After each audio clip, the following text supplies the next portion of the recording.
Hey, what's up, guys? Back for the deck profile here. Now, it's been a while. I've been meaning to do Exodia.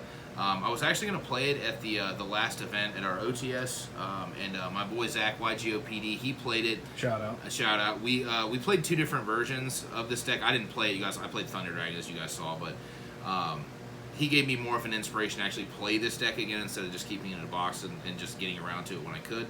I really enjoyed this list. My list is completely opposite. His was more of a going second, I believe, and mine was this is a going first list. I've been testing a lot with this list too, and I was very happy with it too. Also, real quick too, next weekend there's a regional at the Columbus, Ohio Convention Center. I will be there. Come say what's up to me or whatever. I might even play this there. I'm not even entirely sure yet, but yeah, guys, without further ado, let's get right on to Exodia Obliterate dudes. Yeah, this deck's insane, dude.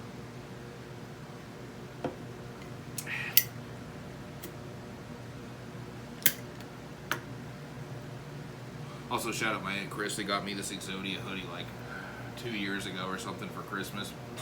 I had to wear it for this. All right, so obviously, start off the Best boy, cards in the deck. Exodia, dude. You know what I mean?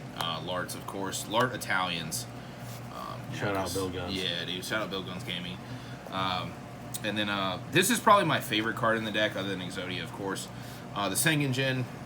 If you have QCRs, see it Yeah, if you have original. QCRs of this, let me know. I do want to buy 3 of these. This is probably the only card in the set, other than the Exodia pieces, that I want to get QCR and the Fusion, of course. I don't care about the Ankh not being QCR on my list or whatever, but so obviously it's just 3, 3, 3.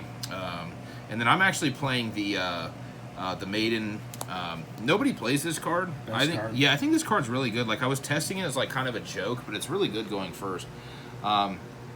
If you open it, obviously you can just place it in your back row, and when your opponent activates a card, new chain link, it'll summon itself and makes the level 5 or higher illusion and spellcaster monsters untargetable. Very good. Comes up. Yeah, it definitely comes up. It's also just another monster for the Wedgie Temple. So all of this shit, you guys should already know what this shit does, I would assume, so I'm not gonna...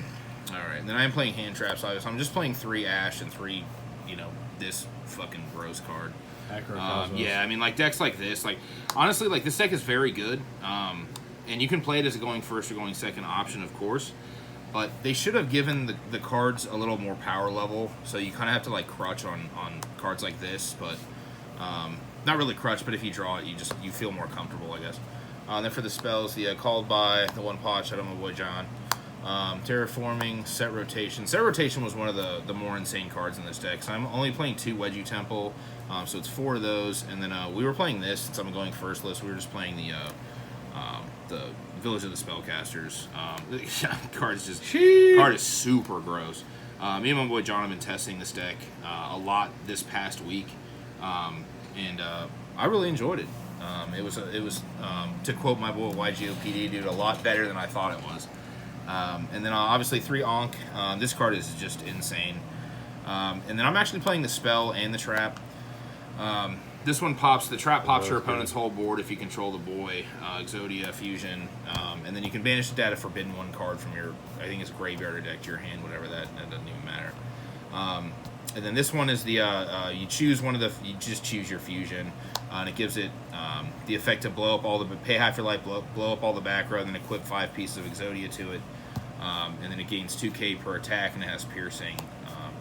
Normally, since we're going first, we would go first, make the Fusion, set this, and then, let them play, I guess, and then kind of wipe their board. We'll have Secret Village up too, which is just immense help. And then on their end phase, if they don't scoop, we'll set this and then kill them. And then just the last 5 traps, which is 3 Imperm, and then we're playing the statue. I really like the statue, and then the there can only be one. Shout out. There can be only one. Sorry. Yeah, shout out the statue. I still like the Silo Hat. The other trap. I just like the statue more because people don't read this card. So like when there was a couple times where like people would kill this and then it kills whatever killed this. It's like the last line of the right, John, dude. Yeah, shout out. Yeah, shout out. It's the last line on the card's text and nobody reads it, so it's kind of funny. But we're only playing 2 fusions. Arguably you could play 3. The third is in my honorable mentions. And then obviously the Psychic End Punisher. This card is just Sengenjin plus Ash is this. If your life is low, you have to pay 6k to summon all the guys. And then just kind of the toolbox stuff. These, and then my boy, dude, the Telemathmech Cladus. This is also a spellcaster.